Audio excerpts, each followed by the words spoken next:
吕洞宾的传说。吕洞宾形象多变，据说在他小时候已经毕露聪明光芒，一天可以记住10000个字，眼睛扫过的文章马上就可以背出来，随便讲个话就是辞藻优美。也因为吕洞宾的形象72变，在当了神仙之后也成了包山包海的万能神明，尤其在民间职业对吕祖的尊崇众多。医神，因为吕洞宾很擅长炼丹，时常济世救人。吕洞宾乐善好施，经常帮助他人，这一点与医生的职业道德不谋而合，因此被称为医神。科考之神，吕洞宾曾高中进士，曾亲身经历科举考试的种种不易，深知考生们的辛苦与期待。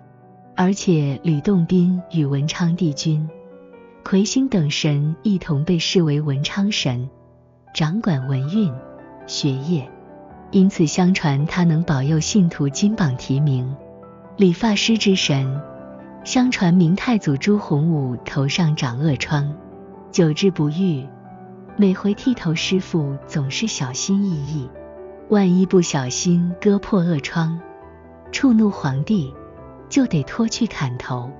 福佑帝君于是化成剃头师进宫为皇帝剃头，刀过之处恶疮不药而愈。皇帝龙心大悦，要重重赏他，他却坚持只要一面小红旗，然后将小红旗插在理发店门口，升天去了。理发业为感激吕洞宾的解威，于是尊奉其为祖师爷。至今依然有许多男子理发业在店毛惜吕洞宾。据台北县男子理发同业工会指出，2000多会员中，约7%、8店中供奉剃头祖师。在每年农历4月14日吕祖诞辰那天，工会以制杯方式决定祖师到谁家，得胜者便可将祖师爷请回去供奉1年。分手之神，而在世间命运多舛的吕洞宾，一跃成仙后，形象大变，依民间流传倒成了一个率性、可爱，有时会恶作剧的神仙。至今指南宫香火鼎盛，信徒不少，但却有个相传已久的忌讳。据说恋爱中的男女若相携到指南宫，就会变成吵吵闹闹的冤家，甚至分手。有人说，这是因为吕洞宾自己儿子早夭，妻子早逝，家庭多灾难，怎能保佑别人姻缘美满？也有人说，吕洞宾生性诙谐，充满童心，喜欢捉弄未婚男女。总之，抱着宁可信其有的心理，热恋中的男女总是对吕洞宾的庙敬而远之。指南宫于是少见情侣双双的丽影。问题是，全台湾地区的仙宫庙中，只有指南宫有此忌讳。若真是吕洞宾捣蛋，为何只挑指南宫呢？日本有成田离婚，台湾有指南分手。许多日本人结婚出国度蜜月，由于旅途劳累，难免争执，回到日本成田机场就破裂离婚了。同理，指南宫那么高，要爬上去实在太累了，是不是因此而容易起口角、裂痕呢？当然，这只是世人的联想，真正的原因恐怕只有吕洞宾知道了。道教画像中身背断贪嗔、断爱欲、断烦恼的七星剑，手持拂尘。福佑帝君文人雅士、仙风道骨的形貌，与其流传民间诙谐、风趣的事迹似乎很难吻合，而其成为理发业的祖师爷又是一例。吕仙公的桃木剑不会平白无故断人姻缘，只会斩烂桃花。神明都是慈悲为怀，爱民如子。只要是正缘的情侣、夫妻来到吕仙公面前，他都会好好庇佑你们的恋情，不用担心。财神吕洞宾曾点石成金。这个故事让吕洞宾与财富、富贵联系起来，使他成为了商人和求财者的崇拜对象。中国民间故事八仙过海的传说，从小就听说过。然而八仙里有一位仙人叫做吕洞宾，即便不晓得他的传奇故事，至少都听过这一句歇后语：狗咬吕洞宾，不识好人心。从小到大一直都以为真的是狗咬了吕洞宾，而狗为何咬吕洞宾就不得而知了。结果今天终于知晓完全错了。现在就让我们来了解这句歇后语的典故。传说在蓬莱仙岛上住着8位仙人，其中一位就是今天要介绍的主角吕洞宾。吕洞宾年少时就饱读诗书，和当时的一般读书人一样，寒窗苦读皆是为了求取功名。吕洞宾曾2次参加科举考试，却都未榜上有名。他一气之下就不再读书。由于祖辈留下的家产业颇丰，不需为3餐劳碌，因此整日寻客访友，游山玩水，过着逍遥自在的日子。吕洞宾有个同乡好友名叫狗咬，因同狗咬，他年少时父母双亡，家境贫寒，时常有一餐没一餐的。吕洞宾很同情他，时常接济他。虽然他很贫困，但却认真向学，苦读向上。后来吕洞宾还和他结拜为金兰之交，甚至邀请他到自己家中居住，盼望有朝一日他能求取到功名，有个出人头地之日。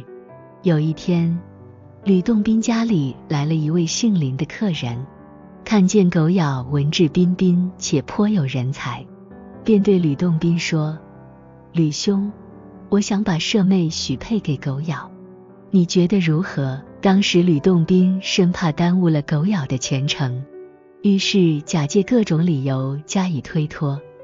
但狗咬得知后便心动了，就对吕洞宾表示他同意这门亲事。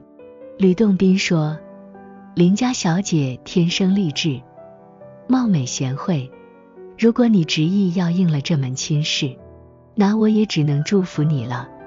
不过你得答应我一件事，那就是成亲之后，新娘子要先陪我3宿。狗咬一听不禁一愣，但想想吕洞宾毕竟是自己的恩人，最还是勉为其难地答应了。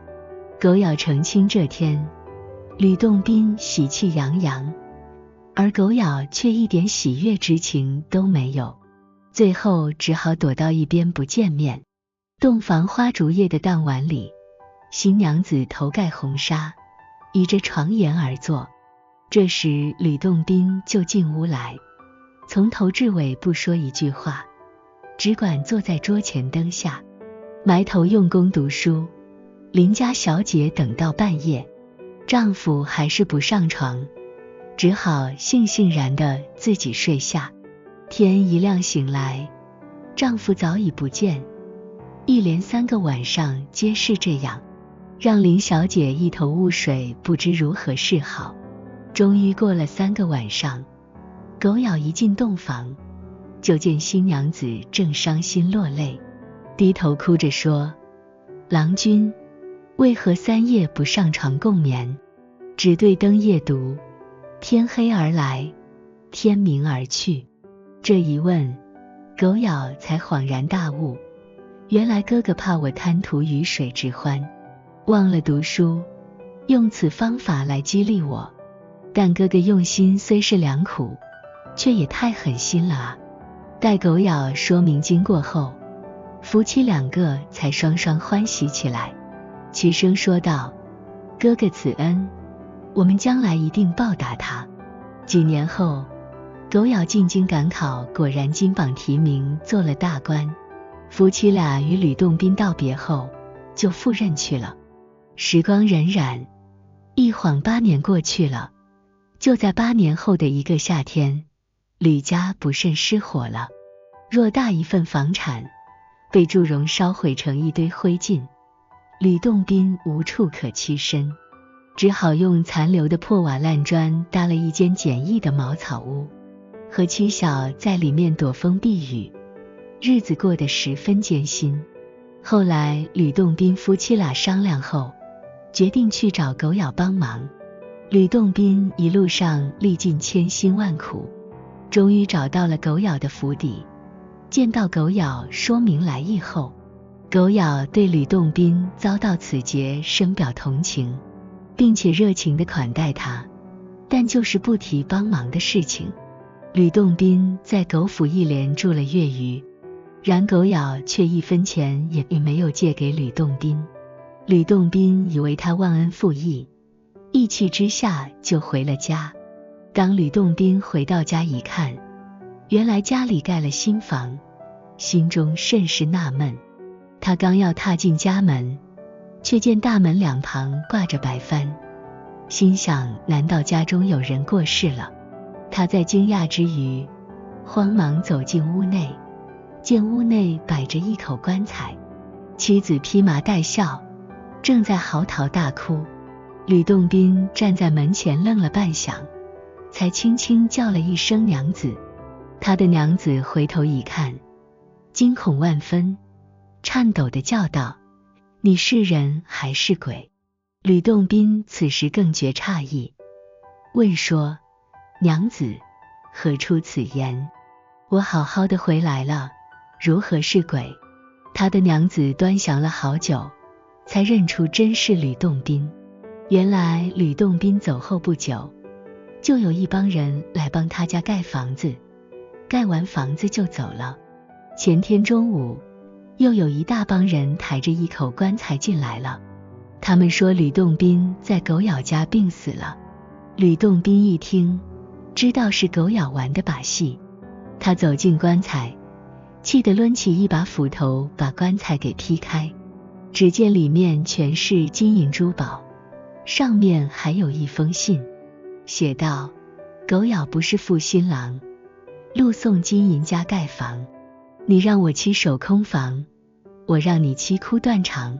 吕洞宾看完信后大笑了一声：贤弟，你这种帮法可帮得我好苦啊。从此吕狗两家倍加亲近，这就是俗话常说的狗咬医吕洞宾。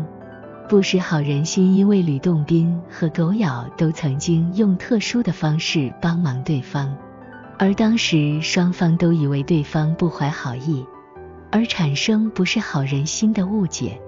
而狗咬和狗咬同音，后经口耳误传后，变成了狗咬吕洞宾，不识好人心了。